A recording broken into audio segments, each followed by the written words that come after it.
Well, most of us know him simply as Ray. He started as a cadet with the ABC back in the 60s. Before too long, he was the North America correspondent, based in New York for a decade. I'm talking about Ray Martin. Ray Martin then took a call from Kerry and agreed to join the Nine Network to work with the new 60 Minutes program. From there, of course, it was the Midday show and A Current Affair. Over the years, he's won many, many awards, including 5 gold Logies and heavens knows how many silver ones. Well, Ray Martin has written his biography. It's entitled Ray, Stories of My Life. Ray Martin, welcome back to Radio National Breakfast. Thanks, Fran. Nice to be here. Ray, what is it that you love about journalism? You say it's the best career anyone could have. What's so special about it? I love storytelling, and I've said in the book as well that that I just think it's a privilege. The privilege to meet and the people that I've met, whom I've met, and go to the place I've been. Countless times I've found myself saying, gee, I should be paying someone for this. I should not be accepting Kerry or the ABC's money for this, including my 10 years in New York with the ABC, that if you'd have said to me as a kid in the bush growing up that I'd have the sort of life I've had as a journalist, I would have laughed. So it's just been a great privilege. And how did you get to be that? How did you get from the boy living in an old church somewhere back of Burke with no power, no water, to, travelling around the world interviewing royalty and God knows who else? Yeah, I don't know. It's in fact, I was in the centre of New South Wales in a place called Tottenham, and it is the geographic centre. And that's when I was about 4. Within 2 decades, I was in New York interviewing Louis Armstrong. Or Bob Dylan and those sorts of things. So who would have known? I mean, coming from an Irish Catholic Australian working class family, where no one before I came along had actually been to university, and in our family, and suddenly you've got these opportunities to do things. I don't know. It's called, as Bob Dylan said, a simple twist of fate. You spent 10 years in the US as the North American correspondent for the ABC. Mm-hmm. Fantastic gig and an amazing era. You were there in the late 60s and early 70s. A lot going on. Yeah, it was. It really, and I think it's still the same in New York. But you felt like you're in the Middle Kingdom, as the Chinese used to say, the centre of the earth. It was, of course, Vietnam. It was the civil rights movement. It was the women's rights movement. It was that were happening. It was the youth movement.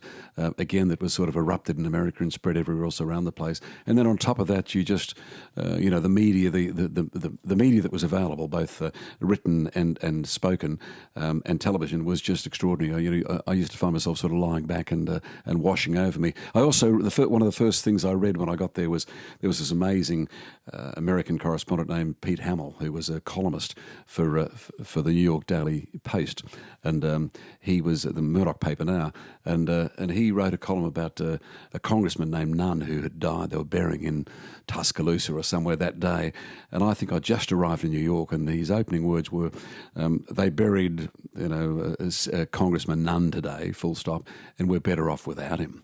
And I'd never come across that sort of journalism. I mean, we had Robert Askin here in New South Wales, and who was known to be on the take from the racing industry, and we couldn't ever say it, even though journalists knew it.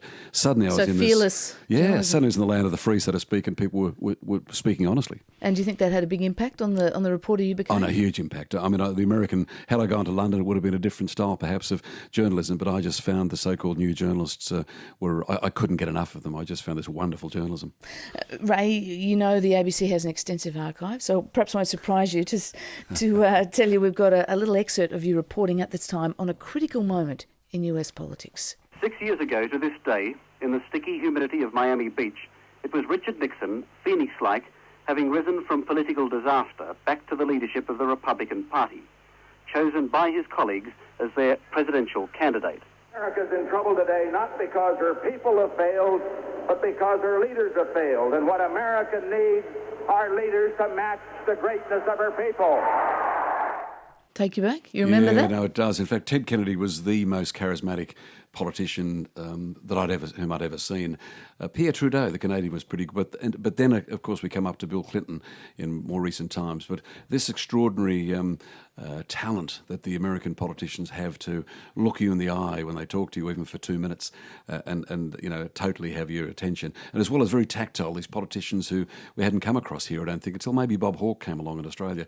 But it's very persuasive when politicians sort of hold you by the hand or stroke your arm and so on. so on. And I think that's what Kennedy did, certainly what Clinton did. But that was a case where, Ted Kennedy was destined to be the president of the United States until Chappaquiddick came along, which we covered for the ABC. And of course, you were with the ABC then. Most people, when they hear the name Ray Martin, immediately think Channel 9. It was there in North America where you got that phone call asking you to come and join Channel 9, join Kerry Packer's lot and work on a new program called 60 Minutes. How tough a decision was that to make, or simple? No, it was very tough. Beyond, it wasn't just that I'd been in the ABC for that time, but I was the cadet journalist on AM, before it was a program, when we did the pilots, I was the journalist on that one. I was also the cadet on PM when it started, way back when, which is over 40 years ago. So, it goes, my roots of the ABC go back to some of those core programs. And I had a career, I'd been told by Sir Talbot Duck-Manton, the boss of this institution, that I could stay in New York forever. I'd been there for almost 10 years, and he told me that as far as he was concerned, I could stay there permanently. Now, my wife loved it. We didn't have any children at that stage, and we thought that's pretty good. So then to be offered a job on commercial television and break away from the sort of career path of the ABC was a tough one, but it seemed the right time to do it, and we were keen to come home. And we'd seen the American 60 Minutes from go to woe. We'd seen it as it started and thought, wow, the idea of getting a ticket to go anywhere and tell stories anywhere was too good to pass up. Well, that's it, isn't it? The scale and range of a show like 60 Minutes. I mean, in the book you tell some tales, war zones in El Salvador, Iran, Afghanistan, when the Russians were there, Beirut. Also, stories like death row inmates facing execution in the US, revelations about Chelmsford Private Hospital here, New South Wales corruption, which spurred royal commissions. Do you think that commercial TV these days does a good job on these sorts of stories? Is that a matter of sort of editorial impact and funding? A bit of both. Not so much editorial impact. I think there's nothing, while I expected when I left the ABC that there would be suddenly, because it was commercial, you wouldn't be able to do stories about against advertisers. That proved to be very wrong. In fact, one of the first stories I did for 60 Minutes was about the Appin coal mine disaster, and that was owned by BHP, who were the sponsors of 60 Minutes at the time. So we bucketed BHP for their lack of safety procedures at the mine, which ended up with, I think, about 14 men being buried. And that didn't stop their support. So I didn't find a commercial television that there was some editorial policy where you couldn't criticise sponsors.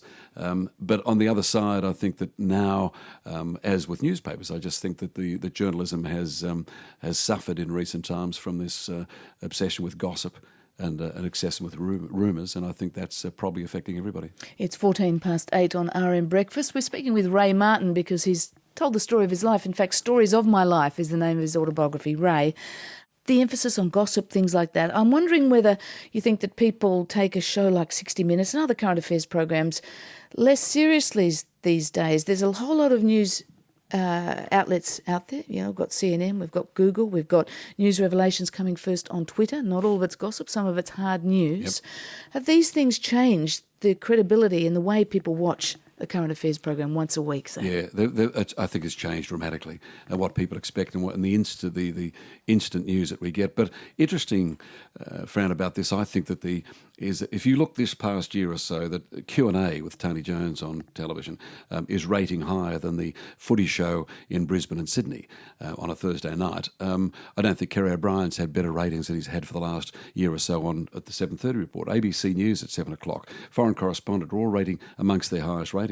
I think people want information, and I think commercial television is failing them in this. I think there are areas that 60 Minutes, for example, on a current affair used to get ABC viewers as well as commercial viewers, and I think they're missing them now because there's been whether it's conscious or not, there's been a decision to move away from what you and I would regard as serious news. I don't think the public have moved away. I just think the broadcasters have.